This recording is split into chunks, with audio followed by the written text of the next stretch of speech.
శ్రీ రేణుకా ఎల్లమ్మ తల్లి జ్యోతిష్యాలయం ముఖం చూసి జ్యోతిష్యం చెప్పబడును. మీ పేరు బలము, మీ భవిష్యత్తులో జరిగేది జరగబోయేది చెప్పబడును.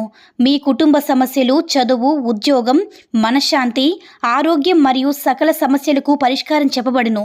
భయము, అనారోగ్య సమస్యలు, అనుమానం, చెడు పూజలకు కూడా పరిష్కారం చూపబడును. ఎటువంటి వ్యాధులకైనా సరే మూలికా వైద్యం చేయబడును. గురూజీ లక్ష్మణ్ రాజ్ గారి ఫోన్ నంబర్ 8466923012. ఓం సాయిరామ్. సమర్థ సద్గురు సాయినాథ్ మహారాజ్ కీ జై. సాయిబాబా భక్తులందరూ కూడా నమస్కారం అండి. సాయినాథుని ఆశీస్సులతో అందరూ కూడా సుఖంగా, సంతోషంగా, అష్టైశ్వర్య, ఆరోగ్య అభివృద్ధితో ఉండాలని మనస్ఫూర్తిగా కోరుకుంటూ ఈరోజు ఈ వీడియోని మొదలు పెడుతున్నాను. ఈరోజు వీడియో ఏంటంటే, బిడ్డ, గురువారం రోజున గురుబలంతో అద్భుతమైన శుభవార్తతో వచ్చాను. నమ్మకంతో విను, ఆనందంతో గంతులు వేస్తావు బిడ్డ అని మన బాబాగారైతే ఈరోజు మనకి చాలా అద్భుతమైనటువంటి సందేశంతో అయితే మన ముందుకు వచ్చారండి. మరి మన బాబాగారు ఈరోజు మనకి ఎలాంటి సందేశం అందించాలి అనుకుంటున్నారో ఆయన మాటల ద్వారానే విందాము. ఆయన మాటలు వినే ముందుగా ఈ వీడియో కనుక నచ్చినట్లయితే మరికొంతమంది బాబా భక్తులకు రీచ్ అయ్యేలా షేర్ చేసి లైక్ చేయండి. అలాగే మన ఛానల్ని ఎవరైనా మొదటిసారిగా చూస్తున్నట్లయితే తప్పకుండా సబ్స్క్రైబ్ చేసుకుని మాకు కొంచెం సపోర్ట్ చేయండి. మరి మన బాబాగారి సందేశం ఏంటంటే, బిడ్డ, ఈ గురువారం రోజున నీ మనసుకు నచ్చిన ఒక గొప్ప శుభవార్తతో నీ వద్దకు వచ్చాను బిడ్డ. నువ్వు ఒక పెద్ద తప్పు చేశావు. ఆ తప్పేంటంటే, నిన్నే మనస్ఫూర్తిగా నమ్మి నీపై ఎంతో నమ్మకాన్ని, ప్రేమను పెట్టుకున్నటువంటి ఒక ముఖ్యమైన బంధాన్ని నువ్వు వదులుకున్నావు బిడ్డ. అది అనుమానంతో కావచ్చు, లేదంటే నీ మూర్ఖత్వంతో కావచ్చు. ఆ బంధాన్ని కోల్పోయి చాలా రోజుల నుంచి బాధపడుతూ ఉన్నావు. దానికి తగిన జవాబు దొరకక, వారి నుంచి ఎలాంటి సమాధానం రాక ఇన్నాళ్ళు ఎన్నో ఇబ్బందులు ఎదుర్కొంటూ ఉంటున్నావు బిడ్డ. ఎప్పటికైనా సరే వారి గురించి, వారి మనస్తత్వం గురించి, కాసేపు నీ మనసుకు వారు చేసిన మంచి పనుల గురించి, లేదా నీ పట్ల చూపించిన ప్రేమ గురించి కావచ్చు, ఒక్కసారి మనసు పెట్టి ఆలోచించు బిడ్డ. వారు నిన్ను మోసం చేసే వాళ్ళలో కనిపించారా? లేదంటే నీ జీవితం పట్ల ఎలాంటి బాధ్యత వహించకుండా నిన్ను అవమానపరచాలని, నలుగురిలో గేలి చేసే విధంగా, లేదంటే నిన్ను తక్కువ చేసే విధంగా ఎప్పుడైనా ప్రవర్తించారా? అలాగా నీ మనసుకి ఎప్పుడైనా అనిపించిందా బిడ్డ?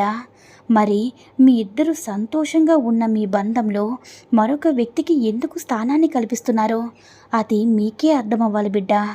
అలా మూడో వ్యక్తి స్థానాన్ని కల్పించినప్పుడు అతను చెప్పే మాటలు కావచ్చు, లేదా ఆమె చెప్పినటువంటి మాటల ప్రభావం కావచ్చు, నీ బంధంపై విపరీతమైన ప్రభావాన్ని చూపిస్తాయి.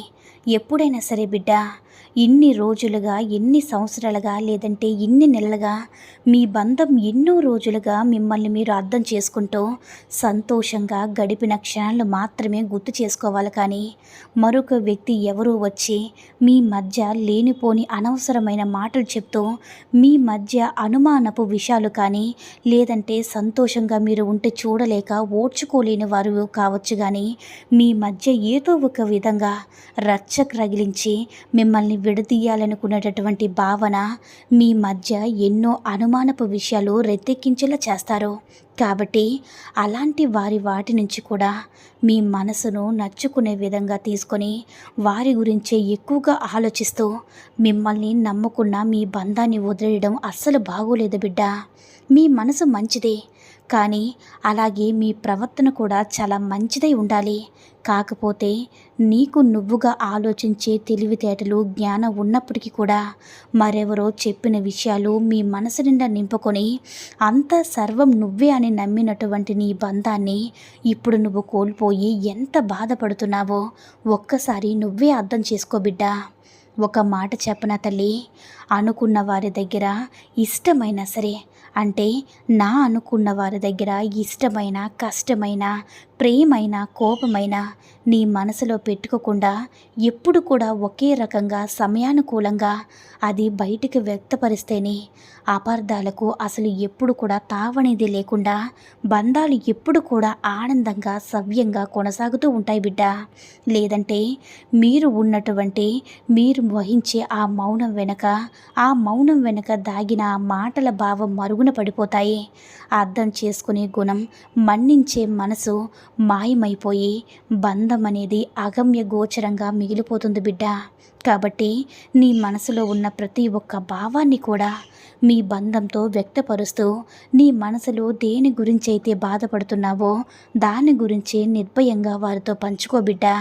భయపడుతూ మిమ్మల్ని మీరు ఏదో పోగొట్టుకున్న వారిలా కావచ్చు, లేదా మీరు ఏదో తప్పు చేస్తూ ఉన్న వారిలా కావచ్చు. భయపడుతూ ఇలా వారితో చెప్పుకోకుండా ఉంటే మీరే తప్పు చేశారేమో అని వారు పొరపాటు పడవచ్చు బిడ్డ. కాబట్టి ఏ విషయమైనా సరే మీ మధ్య దాపరికం లేకుండా చక్కగా ఒకరినొకరు అర్థం చేసుకుంటూ మీ మనసులో ఉన్న బాధను వారికి తెలియపరుస్తూ మీరు దేనికోసమైతే బాధపడుతున్నారో ఆ బాధ నుంచి మీరు ఏదైనా సరే ఒక కొత్త విషయాన్ని వారి నుంచి తెలుసుకోవచ్చా లేదా అని ఆ బాధను పూర్తిగా మీ నుంచి తొలగించుకునే అవకాశం కూడా మీకు ఉంటుంది బిడ్డ. ఏదైనా సరే మీకు ఆలోచించే గుణంపైనే ఆధారపడి ఉంటుందని ఎప్పుడు కూడా మర్చిపోవద్దు. కాబట్టి ప్రతి ఒక్కటి కూడా మీ జీవితంలో సరైన నిర్ణయాన్ని తీసుకునే ముందు 1-2 సార్లు జాగ్రత్తగా ఆలోచించి తీసుకో బిడ్డ. ఇప్పుడు నీ జీవితంలో నష్టం జరిగిపోయింది, నీకే కదా అది. ఎవరైతే నీతో లేనిపోని విషయాలు చెప్పారో, మీ మధ్య అనుమానపు చిచ్చును రెత్తెక్కించారో వారు మాత్రం సంతోషంగానే ఉన్నారు బిడ్డ. ఇప్పుడు ఆ బంధాన్ని మరలా మీ వద్దకు తీసుకువస్తారా చెప్పు? మీ మధ్య జరిగిన సంభాషణ కావచ్చు, మీ మధ్య జరిగిన గొడవలు కావచ్చు, ఇవన్నీ కూడా వారు సద్దుమణిగేలా చేయగలరా చెప్పు? కాదు కదా. కాబట్టి ఎవ్వరు కూడా ఎప్పుడు కూడా మీరు ఆపదలో ఉన్నా సరే, లేదంటే మీకు అత్యంత సహాయం కావాలన్నప్పుడు కూడా కానీ మీ దగ్గరికి రారు. కేవలం మీరు సంతోషంగా ఉన్నప్పుడు మాత్రమే మీ చెంతకు వస్తారని గుర్తుంచుకో బిడ్డ. అందరూ అని చెప్పను, కానీ కొందరు మాత్రం సంతోషంగా ఉంటే చూసి ఓర్చుకునే వారు ఉంటారు. ఆ సంతోషాన్ని ఎలాగైనా చెడగొట్టాలని ఎదురు చూస్తూ ఉంటారు బిడ్డ. కాబట్టి ఎప్పుడు కూడా అందరూ మన వాళ్ళే అని అనుకోవద్దు. అంటే మన వాళ్ళే అనుకో, కాకపోతే అందులో ఎలాంటి తప్పు లేదు. కానీ అందరూ కూడా మనలాంటి మనస్తత్వం కలవారి అనుకుంటే మాత్రం అది నీ పొరపాటు అవుతుంది. కాబట్టి ఎప్పుడు కూడా ఎవరిని కూడా గుడ్డిగా నమ్మకూడదు బిడ్డ. జీవితంలో మంచి రోజులు రావాలంటే కాస్త సమయం పడుతుంది. ఎందుకంటే ఇప్పటి వరకు ఆ భగవంతుడు ఎన్నో మంచి రోజులు మీకు ఇచ్చాడు, కానీ నువ్వే వాటిని వదిలేసుకున్నావు బిడ్డ. మూర్ఖత్వంతో ఆలోచన లేకుండా ప్రతిరోజు కూడా ఆనందంగా గడపవలసిన రోజును అనుమానంతో, అలాగే చిరాకు పరాకులు కోపాలతో ఇంతవరకు కూడా నీ జీవితాన్ని గడిపేశావు. నీకోసం నువ్వు కాస్త సమయాన్ని కేటాయించు బిడ్డ.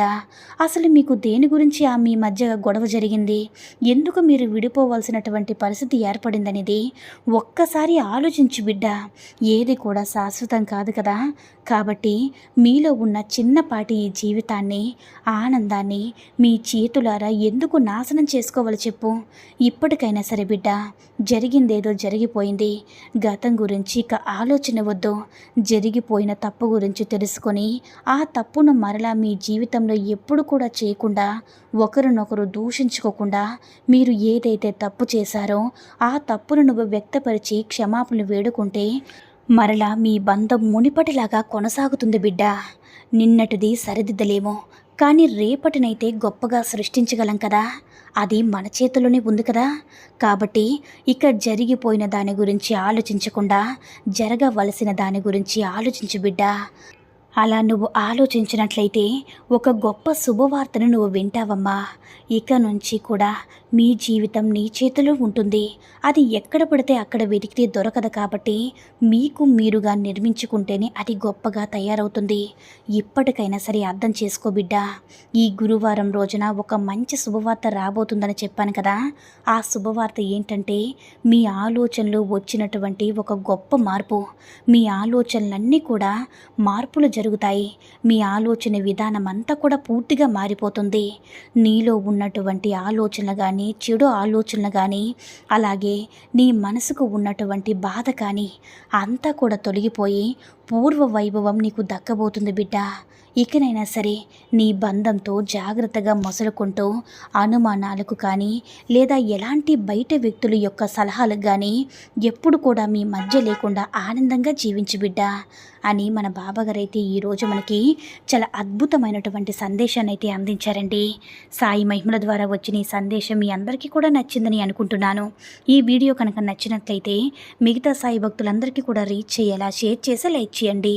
అలాగే మన ఛానల్ని ఎవరైనా మొదటిసారిగా చూస్తున్నట్లయితే తప్పకుండా సబ్స్క్రైబ్ చేసుకుని మాకు కొంచెం సపోర్ట్ చేయండి. సర్వే జన సుఖినో భవంతు. జై సాయిరామ్.